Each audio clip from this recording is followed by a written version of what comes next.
drinking today? Well, cheers first. This is the Goose Island, Illinois. It's an Imperial IPA. So it pretty much means it's got a lot of hop flavor, a little bit more alcohol than most. It's about 9%. All right, well, I'm gonna take a sip.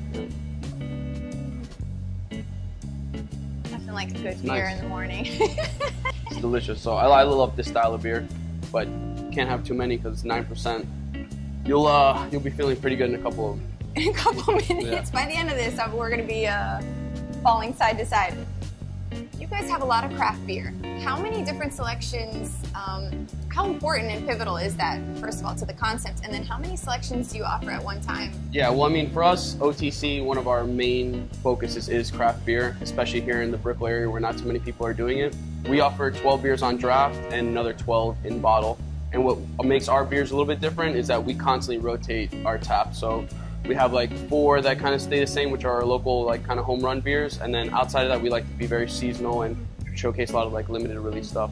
And who's picking that stuff for you guys? I like to pick that stuff. Okay, so what's your background? I mean, this is your first venture, right? Yeah, first venture. I graduated college, moved to New York, wanted to work in restaurants and kind of really wanted to work from the bottom up. So I just started working as like a busboy at a restaurant at the Standard Hotel, and then I moved to a couple other. But the minute I got to the restaurant industry, I fell in love with it, fell more in love with food. And in New York at that time, craft beer was very big too. So just kind of came real together. I'm from Miami, so I wanted to come back down here and just kind of bring some stuff that I saw in New York. And I have a brother that lives in LA, and I traveled a lot, so just a lot of little ideas and kind of put it together in my little home here.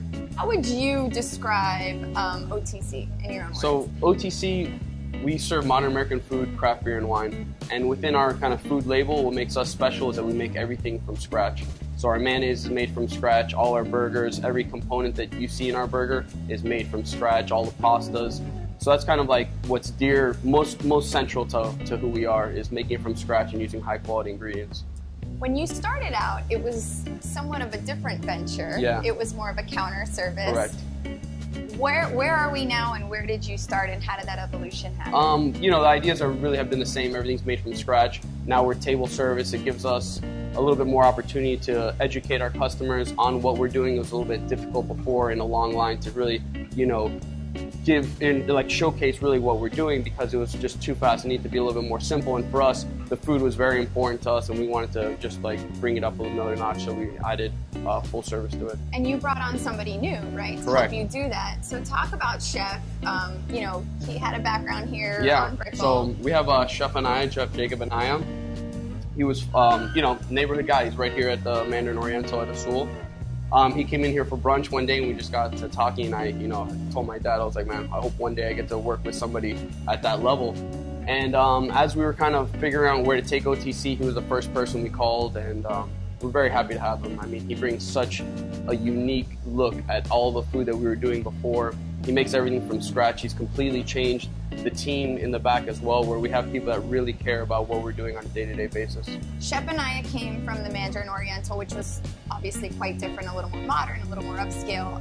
What has he done? How has he brought that here, changed things up a bit? Well, we actually use a lot of the same equipment that he used over there. So we actually have a sous vide machine. So that's kind of what's cool about OTC, is that it's a lot of the same ideas, but we've kind of just dumbed it down and made it a little bit more comfort food and made it more kind of everyday. I don't think people want to have, you know, foams every single day or this, that, and the other. You know, people just want a cool, creative burger, and that's kind of what we've done here. You know, we have 2 burgers that we do, and every component in there is made from scratch. So he brings the same mentality and focus, but just makes it a little bit more playful neighborhood vibe.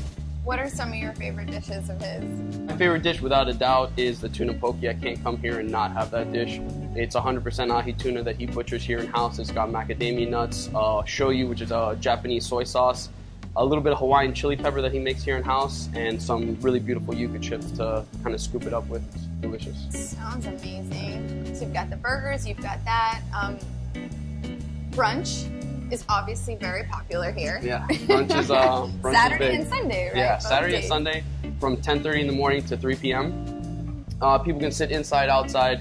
We offer bottomless mimosas, which is, you know, one of the biggest keys to its popularity. People come here and bring your dogs, invite friends, stay as long as you want.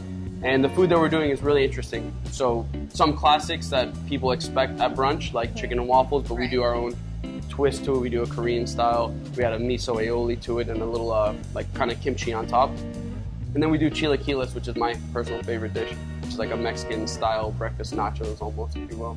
Recently, and this is kind of exciting, let's talk about the growlers and what you're doing with the beer. We've got them behind us, but explain, how did this come to be? Is this something you always wanted to do? You knew? Well, in New York, we saw a lot of growlers, and then, you know, I'd say over the last year, due to a lot of breweries opening up in South Florida, you see a lot more growlers, and pretty much the idea behind it is draft beer to go. Okay.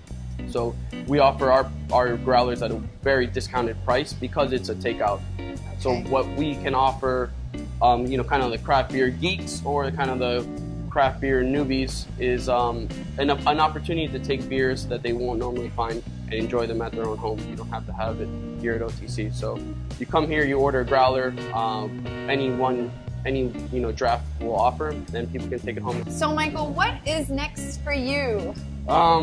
No, I think for us at OTC, we still got to listen to our customers. We want to make adjustments, but there's a lot of room for improvement, but we're very happy where we are. We love the Brickell neighborhood. There's going to be a lot changing every week, every month, every year, so no rush for us, but you know, we still want to be here for Brickell, serving American, you know, amazing craft beer, our food, and making fun stuff. Awesome. Well, cheers to that. Thank you.